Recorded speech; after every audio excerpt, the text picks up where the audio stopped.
दोस्तों, mount Everest की टोच पर कपल को क्यों एक साथ जाने नहीं दिया जाता और इस पर्वत पर चढ़ने वाले पर्वतारोही आधे रास्ते पर ही क्यों मर जाते हैं? यहाँ का तापमान इतना ज्यादा है कि आपने पानी भी उछाला तो वो हवा में ही बर्फ बन जाएगा। तो आज के इस वीडियो में -40 डिग्री से भी ज्यादा की ठंड और जानलेवा हालातों से जूझने से लेकर इस पहाड़ पर पाए जाने वाली लाशों तक हम आपको बताएंगे।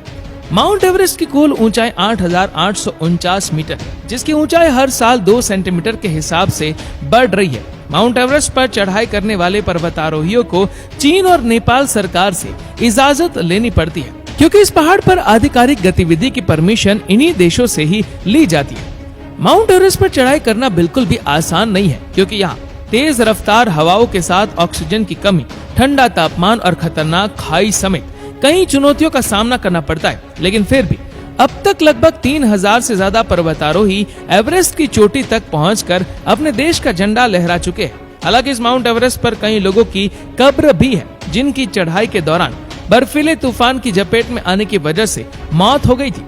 वैसे तो माउंट एवरेस्ट पर चढ़ाई करने के लिए कुल 18 आधिकारिक रूट है, लेकिन ज्यादातर पर्वतारोही 2 रूट को फॉलो करते हुए चोटी तक पहुँचते हैं। इनमें से एक रास्ता नेपाल से और दूसरा रास्ता चीन से होकर गुजरता है। हालांकि एवरेस्ट की चढ़ाई के लिए चीन के मुकाबले नेपाल वाले रूट का यूज ज्यादा किया जाता है, क्योंकि इस रूट पर मौसम थोड़ा नॉर्मल रहता है और पर्वतारोहियों को बार बार बर्फीले तूफान का सामना नहीं करना पड़ता है।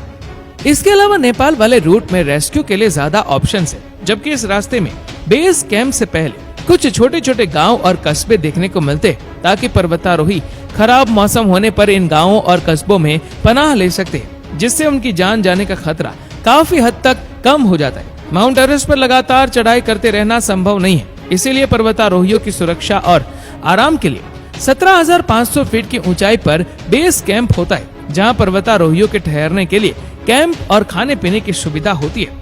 हालांकि बेस कैंप में ठहरने का अनुभव भी किसी डरावने सपने से कम नहीं होता है, जहाँ थोड़े थोड़े समय बाद बर्फीले तूफान और बर्फ खिसकने की आवाज आती रहती है। इस जगह पर तापमान बहुत ठंडा होता है, इसीलिए नहाने धोने के लिए झील के बर्फीले और जमे हुए पानी का यूज किया जाता है। इसके बाद माउंट एवरेस्ट की चढ़ाई शुरू की जाती है, जिसमें पर्वतारोही अपने साथ खाने पीने का सामान, ऑक्सीजन मास्क, रस्सी और सीढ़ी जैसी चीजों को कंधे में लटका कर आगे की यात्रा करते हैं। इस सफर में पहला स्टॉप खम्बू आइस फॉल आता है, जो समुद्र तल से 18,000 फीट की ऊंचाई पर है। कोई नहीं जानता है कि किस पल बर्फ टूट जाएगी और पर्वतारोही गहरी खाई में गिर जाएंगे। इसीलिए इस जगह पर बर्फ की खाई को पार करने के लिए सीढ़ी का यूज किया जाता है, और इस दौरान बर्फ के टुकड़े गिरने या फिर बर्फ टूटने का खतरा बना रहता है। इस जगह को सुबह क्रॉस करना सबसे सुरक्षित होता है, क्योंकि उस समय ठंडे तापमान की वजह से बर्फ सख्ती से जमी रहती है और उसके टूटने का खतरा कम होता है। इसके बाद पर्वतारोहियों का अगला स्टॉप वैली ऑफ साइलेंस होता है, जो समुद्र तल से 21,000 फीट की ऊंचाई पर है।